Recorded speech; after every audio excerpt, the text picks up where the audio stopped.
Hello friends, అందరికీ నమస్తే. అందరూ ఎలా ఉన్నారు? బాగున్నారా? ఈరోజు సండే కదండి. సండే స్పెషల్ మా ఇంట్లో వచ్చేసి పెప్పర్ చికెన్ ఫ్రై. అది ఎలా ప్రిపేర్ చేశానో చూసేద్దాం. వచ్చేసేయండి ఫ్రెండ్స్. ఫస్ట్ చిన్న కడాయి పెట్టుకొని దాంట్లో ఒక 2 టేబుల్ స్పూన్ల మిరియాలు, అలాగే 1 టేబుల్ స్పూన్ ధనియాలు, అలాగే 1 టేబుల్ స్పూన్ జీలకర్ర వేసుకొని మంచిగా ఫ్రై చేసుకోవాలండి. లో ఫ్లేమ్ పెట్టుకొని ఇవి ఫ్రై చేసుకొని పక్కన పెట్టుకొని చల్లార్చుకోవాలి. నా దగ్గర అయితే సోంపు లేదండి. మీ దగ్గర సోంపు ఉంటే సోంపు వేసుకోండి. సోంపు వేసుకుంటే ఇంకా టేస్ట్ చాలా బాగుంటుంది. నా దగ్గర అయితే సోంపు లేదు. ఇప్పుడు పొయ్యి మీద కడాయి పెట్టుకొని దాంట్లో 4 టేబుల్ స్పూన్ల ఆయిల్ వేసుకొని మంచిగా వేడి చేసుకోవాలి. ఆ ఆయిల్ వేడెక్కాక ఇప్పుడు పొడుగ్గా కట్ చేసుకున్నటువంటి ఒక 3 ఉల్లిపాయలు వేసుకొని బాగా ఫ్రై చేసుకోవాలండి. అవి కొంచెం ఫ్రై అయిన తర్వాత చూడండి, మూత పెట్టుకొని కొంచెం ఫ్రై చేసుకోవాలి. అది బాగా ఫ్రై చేసుకున్న తర్వాత ఇప్పుడు బాగా కారం కల్లా 4 పచ్చిమిర్చి చీలికలు వేసుకొని మంచిగా ఫ్రై చేసుకోవాలండి. అవి బాగా ఫ్రై అయిపోవాలి.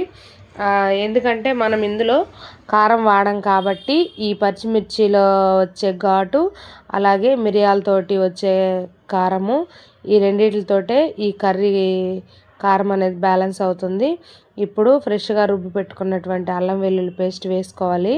1 టేబుల్ స్పూను వేసుకొని బాగా పచ్చివాసన పోయేంత వరకు లో ఫ్లేమ్లో ఫ్రై చేసుకోవాలండి ఆయిల్లో. అలా ఫ్రై అయిన తర్వాత ఇప్పుడు బాగా కడిగి పెట్టుకున్నటువంటి చికెన్ వేసుకొని, చూసారా, చికెను ఫ్రెష్గా ఉప్పు వేసుకొని మంచిగా కడుక్కోవాలండి. కడుక్కున్నటువంటి చికెన్ తీసుకొని వేసుకొని బాగా కలుపుకోవాలి.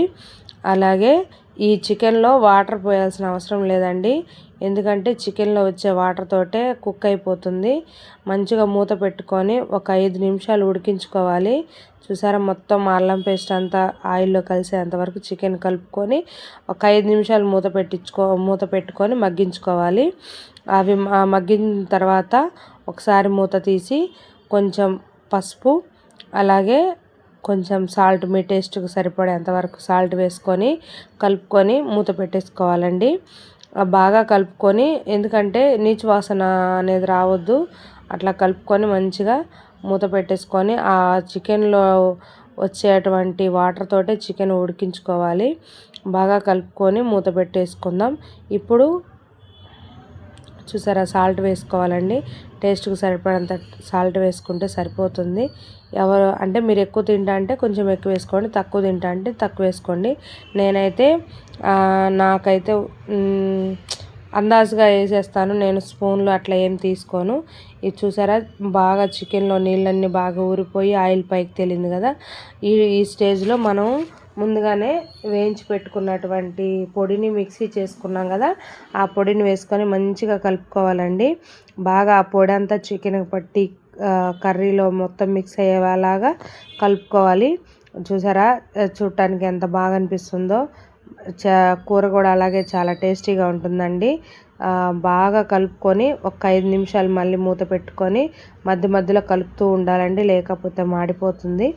చూసుకొని సిమ్లో పెట్టుకొని మంచిగా మగ్గించుకున్న తర్వాత ఫైనల్గా కొత్తిమీర వేసుకొని గార్నిష్ చేసుకుంటే వేడిగా చాలా బాగుంటుందండి.